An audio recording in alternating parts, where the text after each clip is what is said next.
Hi, and welcome to Two CPAs in the Mic, the podcast where we talk tax, finance, and all things related to business. Whether you're a business owner, working professional, or someone who wants to start a career in accounting, this is the podcast for you. Hosted by CCK Strategies partners Jeff Frable and Sarah Mays, we dive into relevant business and tax matters with working professionals to make these topics less intimidating, relatable, and dare we say fun? Let's get down to business.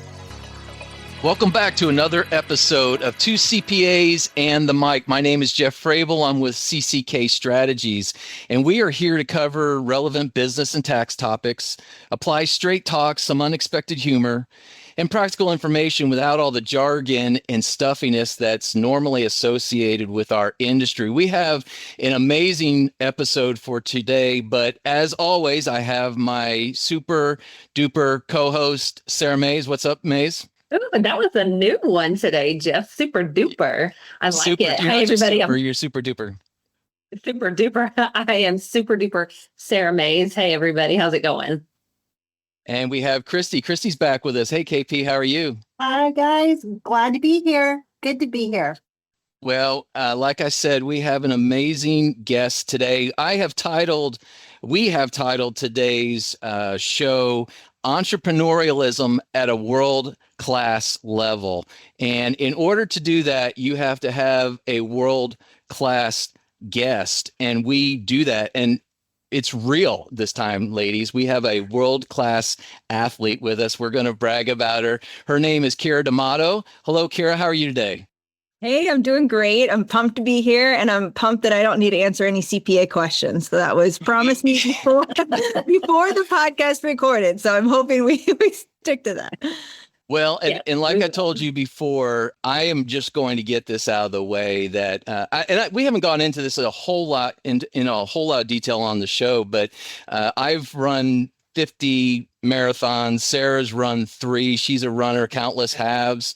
And just to have someone of your stature on the show is really an honor. But some of our listeners may be wondering, well, who is this Keira D'Amato lady? Why is she world class?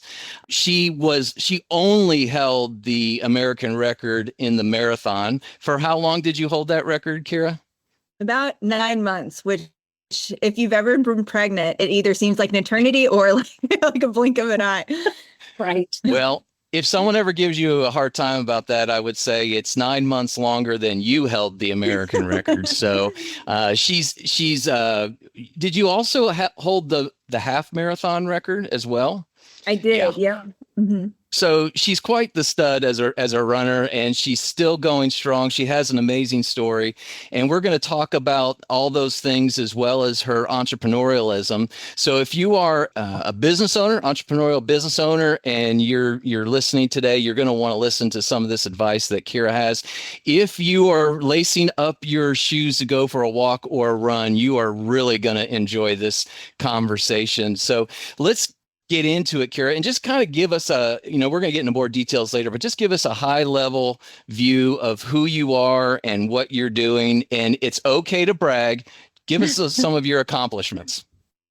All right. Well, my name is Keira D'Amato. I'm a pro runner now for Nike. I kind of came back into the running world in a backwards, upside down, all different kind of scenic route. I ran in high school and in college, and then I quit for almost 10 years and started a family, had 2 kids, started a real estate business, and then I needed something of my own. So I put running back into my life, really just for me.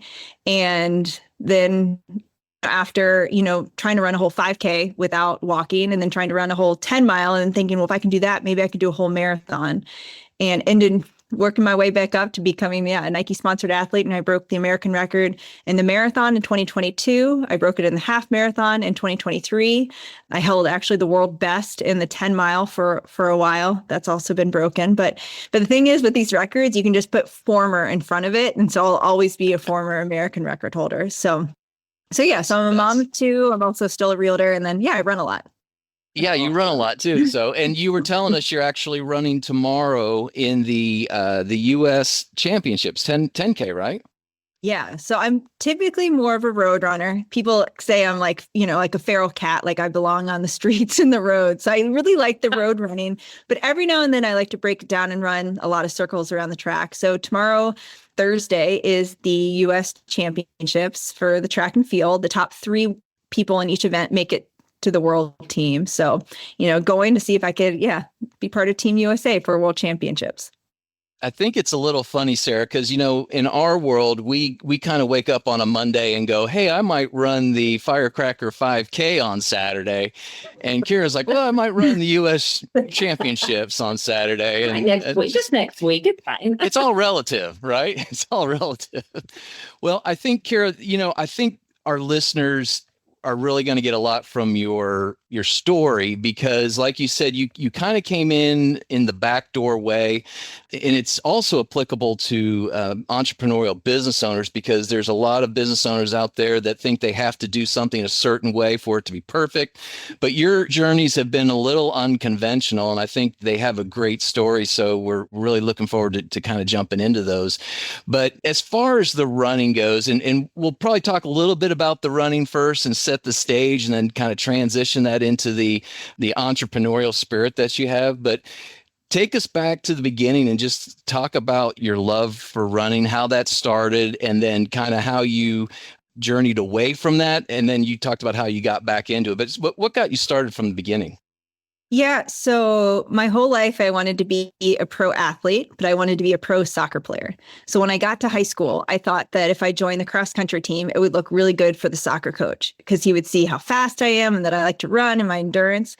So I joined the cross country team, signed up for the first race. And quickly in the first race, I realized like running's not for me. Like everything hurts. Like my lungs were burning, my legs felt heavy. Like I wanted so desperately to quit, but I kept talking back to that little voice, like, I'm not a quitter. I'm going to push through this. I'm going to make it to the finish line. And then this will be the last time I ever run again.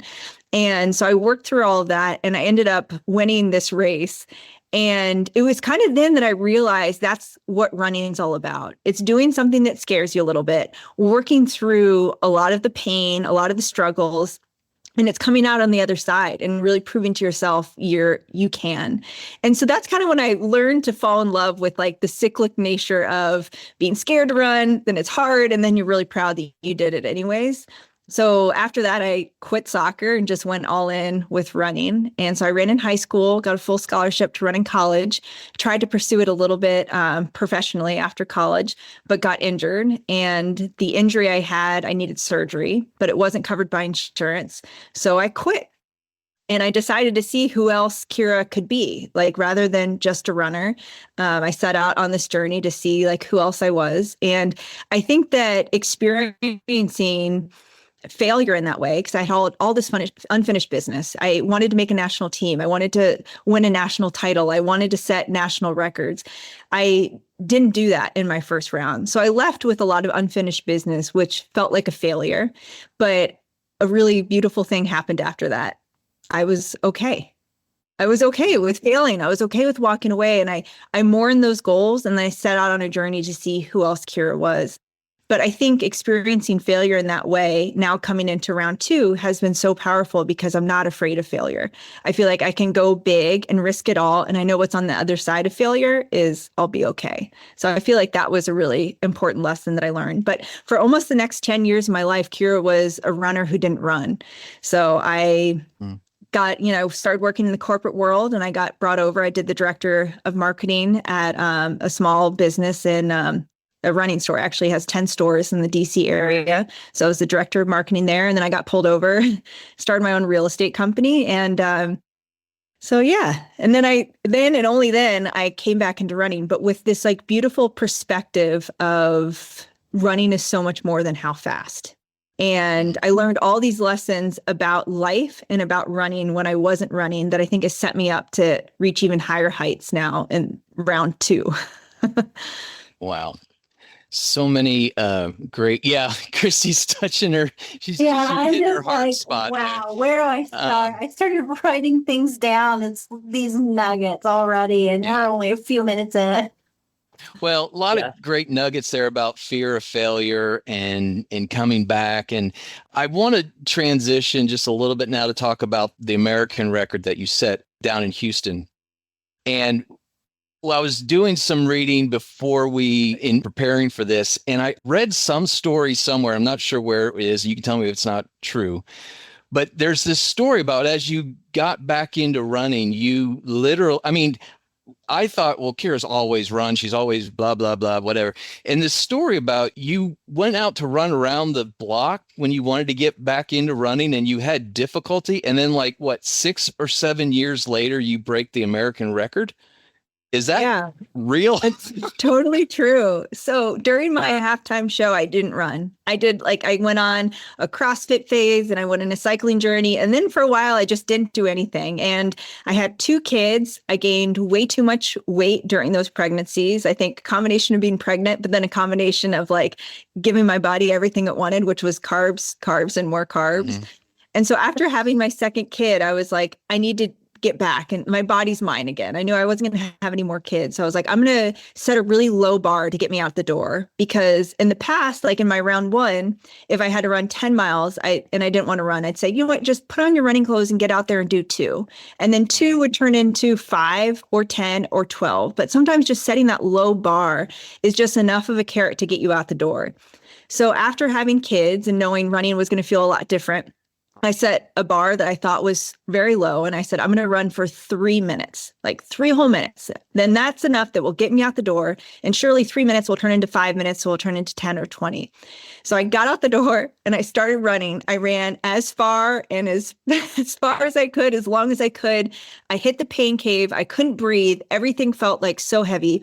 I looked down at my watch. I stopped running, looked down at my watch, and it was 90 seconds. So I didn't even make it the full 3 minutes. I ran 90 seconds and I stopped and I cried and I walked home and I was like, wow, I am far from where I used to be, but I was such a different person and different athlete that I think that was almost a gift, because I wasn't comparing myself to the best Keira was. I was now Mom Keira, and Mom Keira is exactly 90 seconds running fit. So I gave myself a day off because that really hurt. And then 2 days later, I tried again to run 3 minutes. And eventually I made it 3 minutes and I celebrated like I won the Olympics. And it was about, 5 years, 4 months after that I broke the American record in the marathon. Wow. That story just kind of blows me away. So, yes. So there's hope but it for resonates everybody that wants to do something great. So much to this. I think just as if a woman is an athlete or she's never done anything athletic in her life, just that one story, Keira, would have, I think, resonated with so many women, and how challenging it is. We're hard on ourselves, especially after having babies. I mean, there is so much that defines us. And then you nailed it. You made that decision not to compare yourself, not to other people, but to who you were before. Right. And that's just that part of the story. And then you go on and have this amazing accomplishment. That's just mic drop cool. Well, and I think the coolest thing to me about that run is I didn't have any goals. I wasn't confident enough in myself, like athletically or emotionally or physically. So I had no goals. It was just, what can I do today? And I strung enough of those together. Then I started becoming confident to set goals. But so 5 years later, I break the American record in the marathon, and I go through like first TV interviews, then drug testing, then a press conference, and I'm signing champagne bottles, and I'm, hanging out with kids and kissing babies. I'm doing all the things. And when I finally had a moment to myself, like I went back to my hotel room, I shut the door and I was by myself. And that's when it all hit me. I just cried. Like, I'm talking about crying a lot. I'm actually not that much of a crier, but I cried and I cried and I cried. And I thought so much about how far I've come. And out of everything I've done, the thing that I was most proud of wasn't even breaking the American record that day. It wasn't running with different national championship titles. It was that 3-minute attempted run. That was the thing that I was most proud of, even more so than breaking the American record. It was that I started the journey and that I found the courage to start. And to me, that was almost harder than breaking the American record, was starting the journey in the first place. But I was so thankful I did. And I gave myself a shot to see what could be. So as you progressed, Keira, and you were getting ready for this race in Houston, were you shooting for something? Were you shooting for the record, or did you just get out there and things felt really good and you just went for it? I was definitely shooting for it. The marathon that I had run, I guess about a year before, I ran a 2:22 marathon, and that put me 7th on the all-time list for American women. And my first reaction to that was, holy cow, I can't believe I'm top 10. But then my second reaction was 7th? I kind of like 6, 5, 4. I think I want to be number 1. So I was definitely aiming towards that, but I couldn't wrap my head around that goal. Like I couldn't even imagine that I could ever be the fastest woman in American history. So I had to train with specific time goals and not the concept goal. So I was training to run 5:18 for 26.2 miles, and that seemed really reachable to me. But training to break the American record seemed impossible. So I put that out of my mind, and I totally separated the two tasks. And so for me, I had a time goal, and I was running to run that time that day. I didn't even try to connect it with what that time would mean at the finish line. So by how much did you break the record? I think it was 24 seconds. So almost a second per mile. So it wasn't until the very end. When did you know? I mean, was it when you saw the clock at the finish? Of course, you had your Garmin or whatever you were wearing, but you really didn't have a lot of time to celebrate that or think about that, because if you misstepped, you weren't going to get there. Yeah, pretty quickly on, I didn't feel great. And I kept telling myself, that's okay. Like, I don't feel great in practice, and I still work through it anyways. And there was a kind of a number of things like through the race that just I was like, I don't know if this is going to be my day. And like, I missed a bottle, which I've missed the bottle a lot in practice or in races. So like, I have like a plan B and a plan C, but there was a series of things that I was like, well, maybe this isn't my day. And around 16 miles, like everything hurt. Like my lungs weren't getting enough air. My legs were tired. My hip flexors were raging. And I thought I'm like, okay, well, what if this is not my day? And then I thought about what that meant. Well, I'm going to get this record. I'm going to run this time. So if it's not today, I'm going to finish this race because I'm not a quitter. And then I'm going to need to take a month to recover because this is going to take a lot out of me. Then I'm going to have to go back to the drawing board and do everything I did in this build again to get to this point and find another race with good enough day, good enough weather, good enough course, and then get back to this point at 16 miles and figure out a way to work through it. And that actually felt like more work than just working through it in the moment. So that's when people ask me, what do you think about when you run? It's like a little bit of everything, and it's deep and it's crazy and it's insane. But I decided then in that moment that it was easier for me to break the record today and then never run again ever. So that was the carrot I was dangling. It was like, if I can run this time, if I can run 2:19 in the marathon, I will never have to run again ever, which is a really similar thing that I was thinking in my first race. So I feel like I haven't made much progress mentally. But yeah, so I was running the race that day to break the record and then never run again. Good advice. All right, you guys, I'm not a runner, but I have to ask it. I mean, I hear Jeff talk about his experience and have gone through some of that with him. Sarah, when she ran her very first one, and how she has such community within running. And I'm always curious about the why behind what you guys do, which, by the way, is insane and awesome all at the same time. I'm such a fan of what you guys do. So it's that why. I mean, what is it about the why? Because you can say, it's painful, I feel it, but there is just that drive. You've got the goal that's right in front of you. What is the why behind what in the world you do and how it keeps you going? And I love it. And it's probably the whole podcast, but that's what I'm taking away from that one particular race, that monumental race. I love this question because what I've learned about running is there are an infinite amount of whys people run. And I feel like I've seen so many different whys on the spectrum of I need to get out of the house because I'm a busy mom, or I want to do something that for my physical fitness, or I want to be part of community, or I want to see how fast, I want to see how long. There's infinite amount of whys why people run.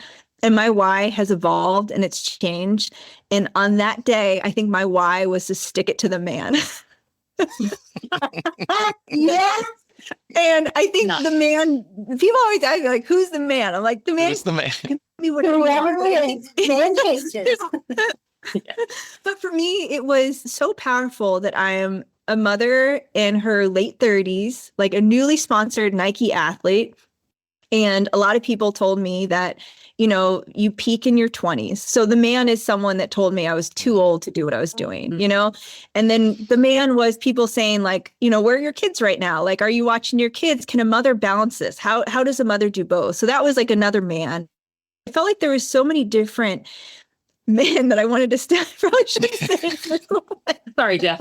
I was going to say, all of a sudden, I feel very. Nothing against men. I don't think it's a gender thing. I think it's just the obstacle in front of you. Yes. I just think in life, there are so many reasons why we can't. We're too busy. We're too old. We're, too whatever. And I think for me, I wanted to show us all what we're capable of. And I think that was like my man, to show everyone what we can do as a collective and just pushing that bar forward. I think for especially mother women runners and older mother women runners, especially in the sport of run. And I'm not trying to say I'm old, but in the sport of professional running, it's a term associated with me a lot. So I like kind of pushing that forward. So I feel like I was doing it for everyone to show us all what we were capable of. And for me, I found when I was running for like a we, it was more powerful than a me. So I think that also like really drove me because I wanted to show us all like what we can do. We should turn this into. That's so great. We should turn this into episode 1 with Keira D'Amato because I could just Yeah. so much good So stuff good. here. Personally and professionally. Okay, so Keira, you broke this record. You're at the top of your, maybe you're not, I'm not gonna say you're at the top of your game because you were very proud of things that you had done that weren't at this level. But there's obviously some recognition, some notoriety that comes with all this. And then Emily Sisson comes along and she breaks your record. Where were you? And I mean, I forget where she did it, but were you watching? And how did you feel when all that happened? I'm sure Emily doesn't listen to our podcast, so it's okay. She might. This is the best part of the story. I was there. Oh. And alongside me was Dina Castor, who I broke Dina's record, and Joan Benoit Nielsen. Dina broke Joan's record. So we had 3 women, the previous 3 women that have held it, and we've held it, I mean, me, the shortest distance of time, but collectively, us 3 women held it for close to 40 years. But I was on the NBC broadcast team. So I was reporting from the lead female vehicle. So I got to see it all go down in first person. And it was really emotional for me, but not in the way like sad of losing it. I knew what it took for me to break through that barrier. And it took everything I had. So when she broke through that barrier of her own and broke through my barrier, I was very emotionally proud, like a proud mother, because I know what that felt like to experience that and how hard she must have trained and worked and wanted it and pushed through on that day.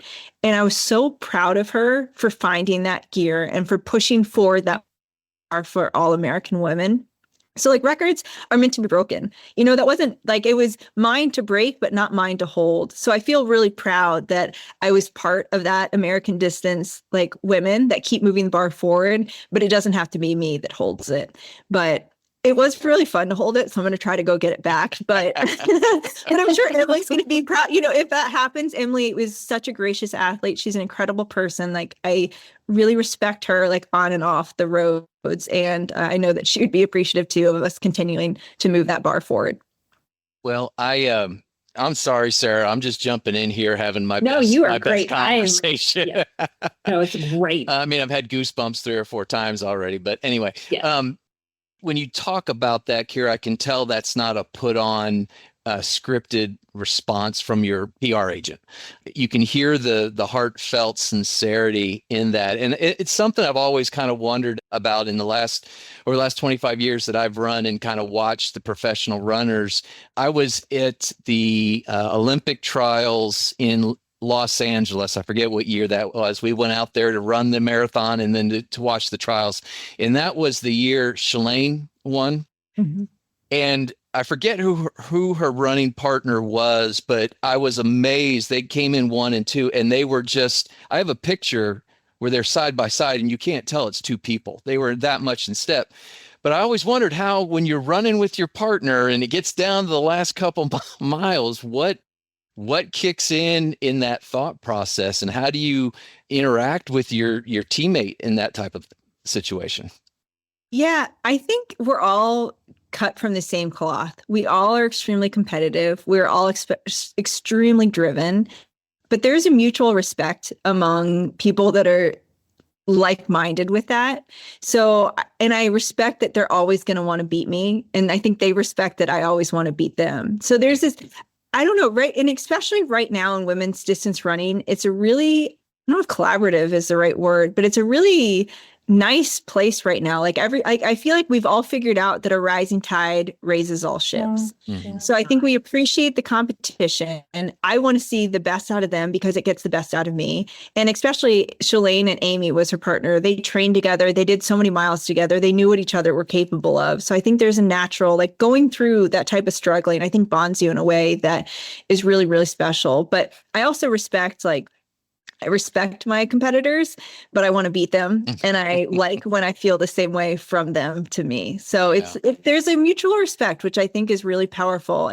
But I also think with women, supporting women is like a big movement that we're seeing right now in our sport, which is really cool. I was part of the World Championship team in 2022 in Oregon, and I was the alternate of the team. So I found out 2 weeks before a marathon that I was pulled up to be on that team. And so it was a little crazy that I said yes, because I hadn't been training for a marathon. But my two teammates, Sarah Hall and Emma Bates, they had been training for months, but the three of us made the team. Sarah finished 5th, Emma finished 7th, and I finished 8th. So I had I ran out of my mind for the lack of training that I had, but both of them waited at the finish line for me to come through. So as I came up and I could see them, I saw their arms raising, I saw them cheering for me, and it was so powerful. And I literally fell into their arms as I finished, and they were so proud of me, and I was so proud of them for crushing me. But I don't know, I feel like that day just said a lot about women's running right now, is that, we can all be supportive and fierce competitors at the same time. And it's a really beautiful thing when that lines up. It is. Keira, that resonates with me so much because I have two friends that I run with, and I'm going to get a little emotional with that, because when we cross that finish line, if they beat me, they're cheering me on. And if I beat them, I'm cheering them on. But yes, at the end of it, one of my friends, Jessica, she can run like a beast if she really wants to. And it irritates me to no end when she beats me. And that competitive spirit. So yes, I hear you. I hear you so much when I know, we have a love for each other in that race, but at the same time, that competition is fierce and it can run deep. Yeah, absolutely. I love that. You guys, we talk at our house a lot about my husband is a lacrosse coach for girls and young women. And it is that same healthy competitive relationship that has to be present, because I think there is a way to teach that. And I think it filters in not only to what, Sarah, you're talking about with your two, I know the two women you're talking about, they're your girls. And here, when you're talking about just that camaraderie and them just pouring out and waiting for you, it is such a testament to the hard work that goes into it, which I think really just flows into our professional and daily lives. It's an example that we set, not just as women, but as humans, to really encourage each other, to want to do really well. It is okay to perform at a really high level, because frankly, whether we're on the golf course, whether we're in tax, we're practicing these skills so that we can get better at something we enjoy, what we love to do. And when you cross that finish line and you're surrounded by awesome people who are cheering you on, there is just no greater feeling. And I think that's what we get to experience too, not just on the field, on the run, whatever it is, but in life. So any listener that's hearing this right now, that takeaway is huge. I love it. Thank you for sharing that, you guys. That was awesome. Well, and the beauty of it is it's all relative. So whether you're running a 2:18 marathon or you're running a 5-hour marathon, when you made the comment about missing your bottle, most people listening to this episode may not understand what that does to someone at your level, but Sarah and I know what happens if you miss the water stop. It's pretty painful the next 2 miles. So that's the beauty of it, is we all experience, and that's one of the reasons I loved marathon running, was because you're running on the same course as the elites. And I actually have a claim to fame that I beat, is it Hallie Gabrielasi? Yeah, Gabrielasi, yep. Yeah, I think I beat him in the New York City Marathon because I finished. And so, I mean, this is a former world record holder that I kind of beat because he didn't finish, but we ran the same course. So a win's a win. You got to the finish line first, Jeff. There you go. Right? There you go. I need a shirt that says that. So, okay, Keira, we've gone through all this running stuff, and it's all just an amazing story. And talk a little bit about what we would refer to as the business of running. So when you start talking about, and you don't have to go into a whole lot of detail and go on forever, but just dealing with, you said you're a sponsored athlete and different sponsorships that you do and things like that. Was that all in place before the record was broken and then it got more so afterwards? But how does all that work? Yeah. So I get this question all the time. I think it's my favorite is from middle schoolers. When I talk to middle schoolers, they're like, what does that mean? Does that mean you get free shoes? And it's like, well, yes. And also I get paid to wear those free shoes. But I think being like a professional runner is someone that their primary income comes from the sport. So, and typically in running, there are major shoe brands that will sponsor an athlete. So kind of like instead of joining a team like in the NFL, you join like a shoe brand pretty much in running. So there's Nike and there's Brooks and there's Saucony and Asics and Adidas and all the different brands sponsor athletes. So it's really an individual sport, but Nike at least has some hubs that we train together and we have some coaches. So there's some some community there. So I have a contract directly with Nike. And someone actually was asking me this a couple of weeks ago, like, so what does that mean? Does that mean like you do marketing for them? I'm like, no, like literally my job is to run. So, and they're like, okay, but like, do you work in the office also? And I'm like, no, they just pay me to run. Like my office is the trails and the track. And like, it's hard for people to understand because it is kind of out there, but I found a way to get paid to run. But pretty much in the contract, it says, you'll run at least, and every contract's a little different. So they'll say you'll need an X number of races per year. You have to be in our gear when training and racing or whatever. There's certain bonuses if you place in certain races or if you run certain times. And then there's different like benefits, like you could have a travel budget or like a physio budget or anything like that. And then a budget for some gear and everything too. And then outside of that, you can have additional sponsorships that don't compete with Nike, like the brand and the shoes or the apparel. They also do sunglasses and stuff. So I have a nutrition sponsor, which is a brand called Gen UCAN, and they do gels and sports drinks and protein drinks. So everything nutrition wise. And then Garmin running, I run in a Garmin watch. So they're actually one of my sponsors too. So all of my electronics are Garmin. And then I'm also sponsored by a company called Lagoon Pillows, and they're like my sleep sponsor. All right. Which is like half is the equation. I feel like half of it is the running and the other half is the fueling and recovery and the sleeping. And like sleeping is a free tool that we all have. That's like our best way to recover. So they've been so helpful for me and their pillows are incredible. So so I have a number of different sponsors like that. And then different races sometimes can pay you to come to races and give you appearance fees. Or if you run really well, you can win prize money. So it's kind of a funny little world, the running community, but there is like a whole business side of it, which has been fun to explore. I want to jump back just half a step because you were talking about the contracts with running for a particular brand, and I was reading Meb's book. I think it was one of the last ones he put out, and Meb is a Meb Keflezighi. I also always mess up his last name, but an Olympic runner and done very well in the male ranks. But he talks about feeling that, especially when he got injured, there was this pressure that you can't just stay under contract if you're not winning races and doing well. And did that pressure ever, or does that pressure manifest itself in your world?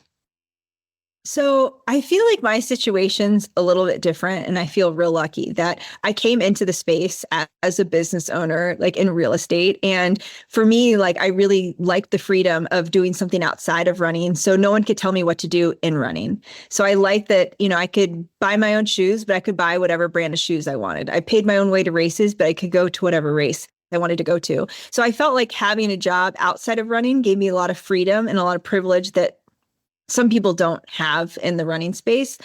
And I think also with that background, I still feel a lot of freedom because I know what's on the other side of running and I know how capable I am in different walks of life. So I think that's a really powerful thing for me. Mm-hmm.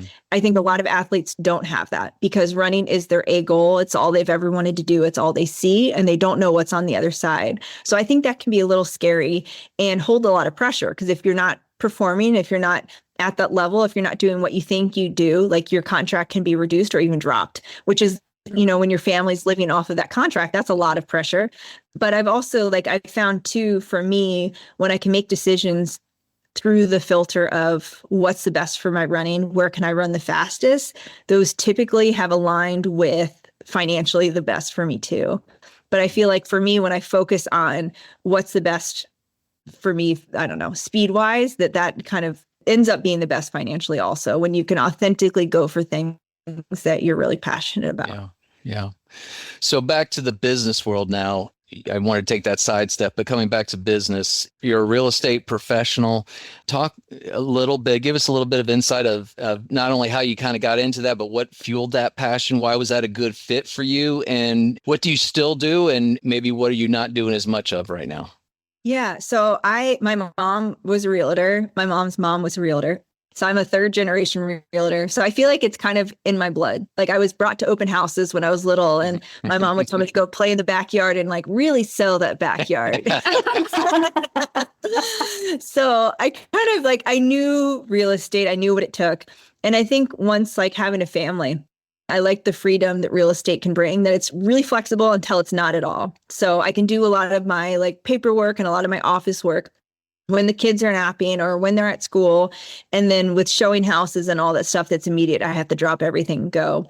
But I found that actually goes really well with running too, because most real estate does not happen in the morning. So I can get up, I can get my kids to school, do all of my runs, and then head to the home inspection or showings or whatever I need to. So I feel like the three really went together well until all three were busy at the same time. And then that became a lot. But yeah, I really enjoyed real estate. I love helping people with, the biggest purchase of their life. I felt like I was really good at it. And I think for the same reasons that I succeeded in running, I succeeded in real estate, that I collect all the information and I'm hardworking and I can be aggressive when I need to be aggressive, but understand there's, an emotional part too. So, and just I think the goal-oriented drive, I think really helped me too.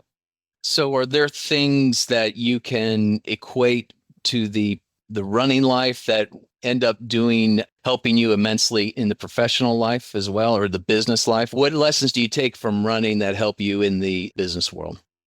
I think the biggest thing, and this may sound backwards, is a little bit of patience too. And you have to do your homework, you have to put in the work, and you have to work towards things. So starting my business in real estate, before I really had very many clients, I was patient to learn everything I had to learn. I signed up for all the classes I could. I got every single certification I could. I was showing houses to friends and I was gathering information and I was doing all the homework. So come race time, I was ready for my clients when they needed me. So I think that translated well. And I think in real estate, you have to be a little aggressive sometimes. I mean, the last 10 years have been a really big seller's market. So buyers had a really tough time of coming in. So I had to be real creative. I had to be a squeaky wheel at times and really make sure that my contract got pushed to the top and learn how to be aggressive enough on behalf of my clients to make sure that we stood out. And then I think just running has taught me to advocate for myself, and same with real estate. You need to really advocate for yourself in real estate too. So yeah, there's a lot of, I think that, and also when I started too, I branded myself as the running realtor. Okay. And I think that like connected a lot of things for people. I don't know. I think because they saw how hard I worked in running. You can never see how hard a real estate agent's working, but they could see my character and my grit and my drive through how I was doing in these races or how I was showing up to the group runs all the time, just my consistency.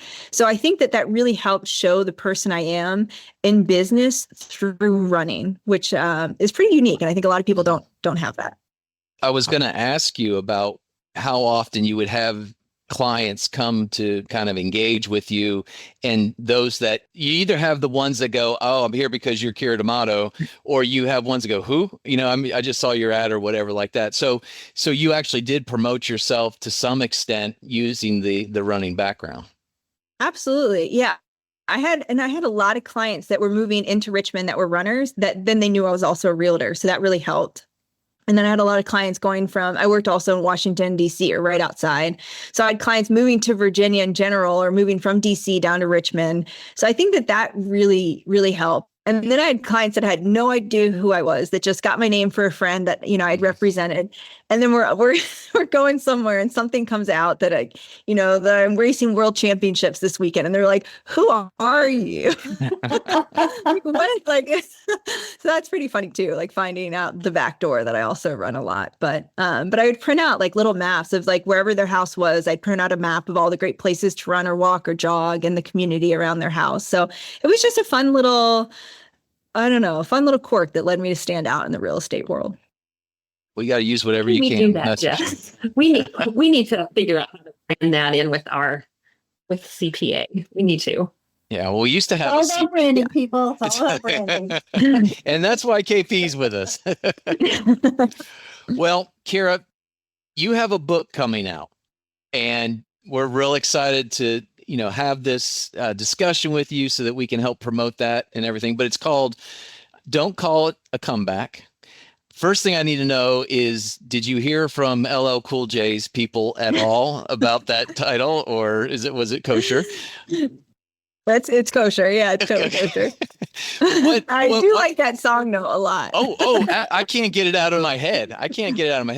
But it comes out in September, early September. The title, "Don't Call It a Comeback," but the part on the jack or the cover that really connected with me, it says, "What happened when I started chasing PRs and started chasing happiness?" Oh. And yeah, I'm about ready to be a little emotional with that. Oh, man. Yeah. Talk about what inspired the book and what that, I mean, I'm sure you and your people worked hard on what that statement was to put on the cover. Why that statement? So that statement, I think, sums up what the book's all about. Like in my round one of running, I was so focused on how fast I could run, what place I was going. I was always looking for the next thing. And I think my happiness was dependent on how I was performing and running. And that's a really precarious place to be. Like when you're having a good or bad day based on your run or your race, and you're letting that define who you are outside of running. So in round two, I totally flipped it upside down. And I started chasing goals that authentically excited me. I started going after things that maybe no one else cared, like about the 10-mile record that I got was during COVID. I set up my own race. I called it the Up Dog 10 mile because what's up, dog? Nice. Yeah, I was doing all these things that were like really making me happy. And I was nervous to pursue happiness in that way because I didn't know how, like, could I find success by prioritizing happiness? But I needed running. Like my husband at the time was deployed all the time, everywhere. He was gone all the time, but by the time my daughter was, I think, 2 or 3, he'd been gone for over 1.5 years. So I'm, a mom of a military spouse who's totally gone. I have 2 kids under 2 years old, and I was really struggling. And so when I put running back in my life, it was for me and it was to make me happy. But I also wanted to see what I could do. But I so desperately needed it to be a source of happiness and joy and just a little like release from my otherwise like chaotic day. So I wanted to see how fast I could go, but I needed it to remain happy for me. So I think that in round 2, I figured out if I prioritize happiness, if I go after things that really excite me, I found even more success than I did in round 1. So I think that's kind of what the subtitle means to me, is that it's fun isn't inversely connected to success. So I found a way to do both. I was writing down a note, and you called it not an authentic goal, but what did you call it? An authentic what? I think maybe I said goal, authentic goal, or okay, yeah, but it's something more authentic and that's bringing the happiness than a specific number or result or anything like that. That's what you're getting at.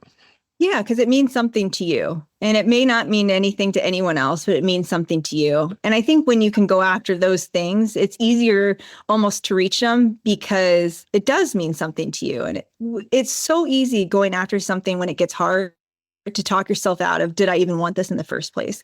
But when you can answer back, like, no, this means something to me. And maybe no one else in the world cares about it. And it really doesn't matter if I hit it or not, but it does mean something to me. And I think that's like, don't call it a comeback is a giant joke to me, because this round 2 wasn't a comeback. Because that would mean that I like set out on day 1 when I tried to run 3 minutes, that I was aiming for where I was going. I had no idea where I was going, but I wanted to have fun. I wanted a little joy in my life, and I wanted running to make me feel good about myself. So that kind of is a funny, never once have I ever called this a comeback. So don't call it. You call it round 2. I love that you call it round 2. Pursuing joy, I think, is something that it's almost a declaration. I'm pursuing joy. And there are so many people who would see that as, what? That's so soft. It's like, never, ever confuse pursuing joy with weakness. Because I think it takes a fierce competitor and a champion's heart to actually declare, no, I've made a choice. I'm going to pursue joy. And I put that up against anything, any day. Mm-hmm. I like that. That's good. So you were proficient at running, you were proficient with being a real estate agent, and now you're becoming proficient in writing. So talk a little bit about, how did you make that transition, and what did you have to train yourself in writing similar to the way you would train yourself in running? Was it natural? What did you have difficulties with? All that. Yeah, that also took a lot of patience. I guess my secret to anything, I guess, is patience. But I have a co-writer also who's helped me a lot. And when I was interviewing her, I told her that my whole life I've gotten negative feedback from my English teachers, my, all of the grammar, whatever, that I write in the way that I talk. And it feels too conversational. And I've always been told that's bad. So when I interviewed her, I was like, I want this to sound like I'm talking. And I've always been critiqued in a negative way, but I want this to feel like a conversation. I want it to feel like I'm sitting down with someone, drinking a cup of coffee by the fire, just talking about my experience and inviting them to learn from my mistakes and to laugh at my, my stupid stuff I do, which is a lot. And hopefully be inspired by some of the lessons that I've learned and allow them to kind of give them permission to pursue whatever they want fearlessly in their own life. And I think I learned a lot from running and the time that I wasn't running. And I think it's kind of those life lessons that set me up in round 2. And each chapter is kind of one of those life lessons. And it shares, like, we talked about not being afraid to fail. So that's a whole chapter. Like, failure's okay. Like, it's instead of win or lose, win or learn. Learn your lesson, correct, grow from it, and move on. And when you can kind of tailor it that way. So every single race, I'm either hitting my goal or I'm learning something. So I'm going to become better for it on the other side. And I think when we can change our perspective a little bit, and that's actually, I think the biggest thing in the book too, is like, I've had a huge perspective change in round 2 that I didn't have in round 1. And maybe it's becoming a mother. Maybe it's a little bit of maturity. Maybe it's that I'm now 40 and just see life in a different way. But I think there's all these lessons that I wish I would have known to Keira in round 1 that I think it could have really helped me. And I think a lot of people going through similar things. So I really hope that my book is a permission for anyone to take something off the back burner and just fearlessly, authentically go for it in their own way. More nuggets there, whether it's physically and with something like running or starting a business and getting things off the ground there for sure. Is there any part of the book that is, because we're all going to get it, we're all going to read it, is there any part of the book that's especially emotional or has a more in-depth meaning to you than another part? Yeah, it was interesting to me because I was asked to record the audiobook for it, which I've never done. I've never done anything like that. And Originally, I was like, no, you need a professional. I'm not a professional. And they're like, I think it would be special to hear it in your own voice. And after recording, I kind of understood why, because reading it back, I mean, I've lived those things. I've lived the stories. I've written about the stories. I've edited. I've gone through copywriting. Like I've read this book over and over and over and over again. But reading it out loud brought all sorts of different emotions that I didn't expect. And I think particularly some of the lessons that I've learned with my daughter, like really were pretty emotional for me. I think there's a lesson the very end of the book, which was very emotional reading back. But there was a lot of things reading back that kind of surprised me, like what brought up emotion and what didn't. But yeah, I think you'll be able to hear it in my voice in the audiobook too, which I think will be an interesting journey for people to go on. Well, given that you said you wanted it to sound like you were just having a conversation, I was wondering specifically if you did the Audible version or not. So we'll have to get it on both sides. I've got some free credits. I can get it when you can when take it comes me up. along.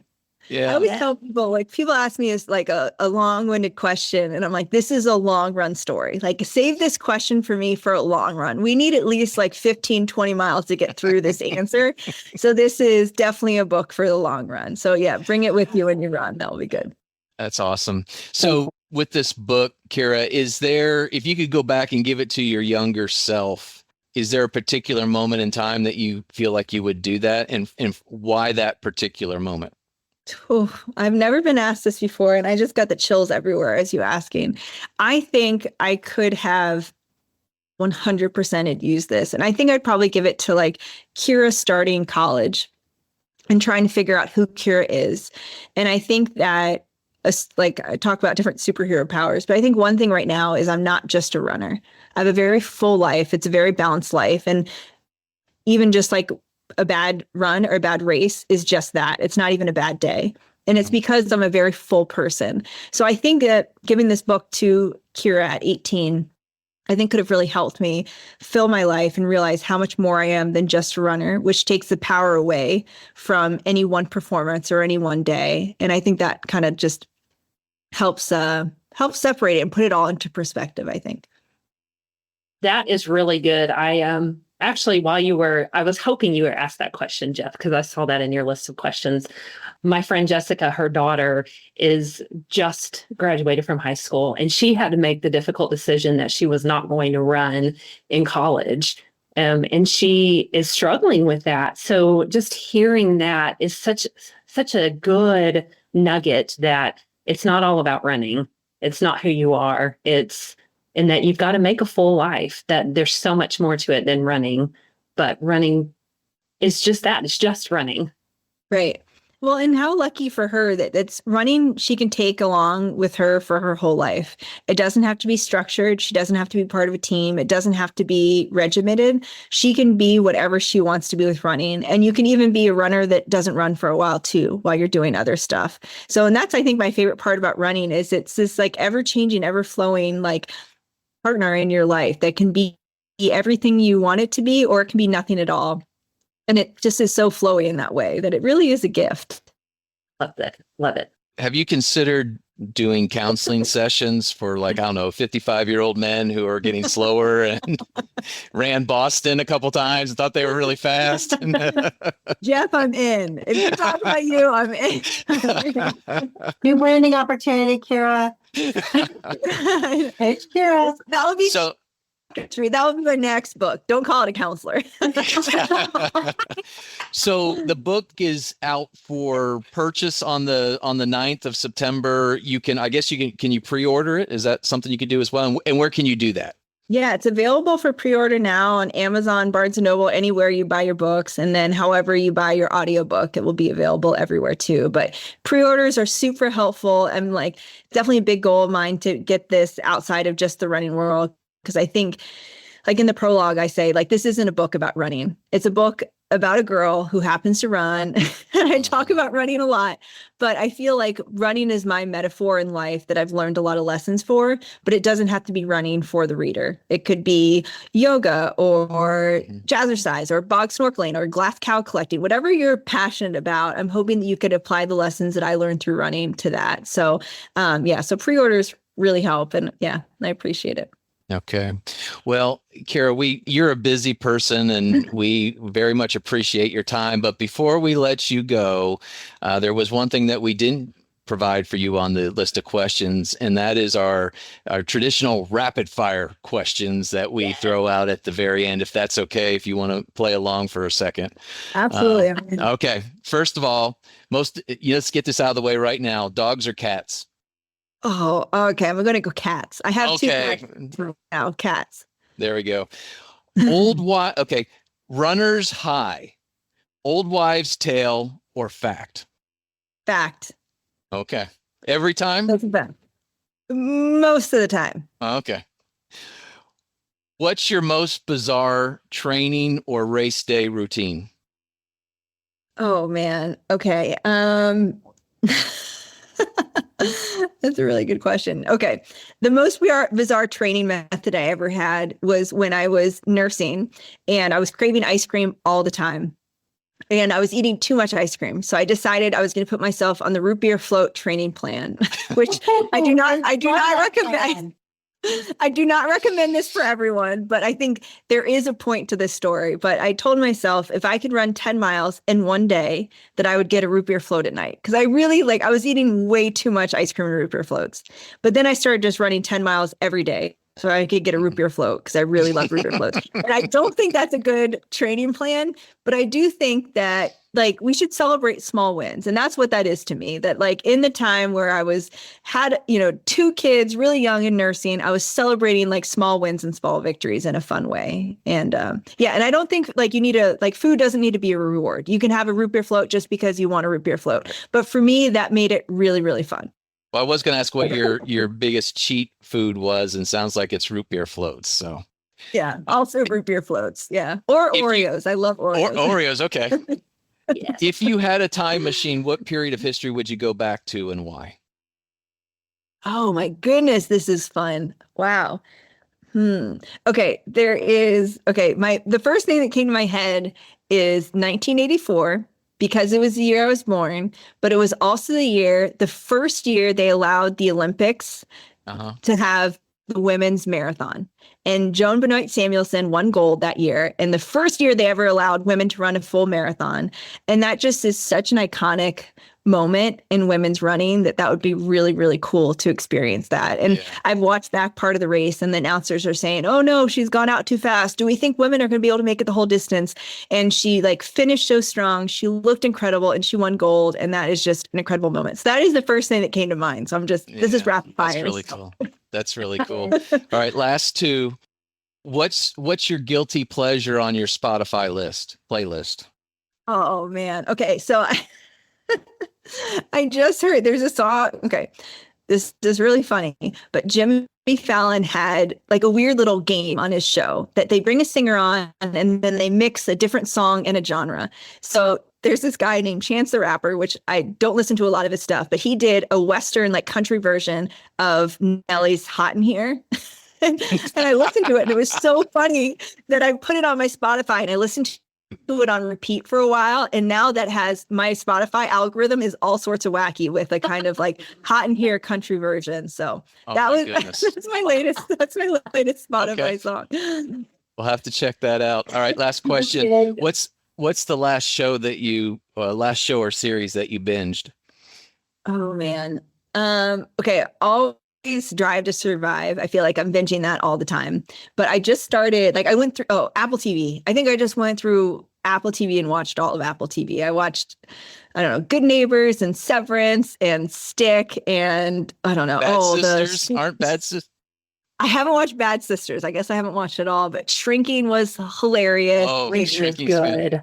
Shrinking, I think, is my favorite TV show I've ever watched.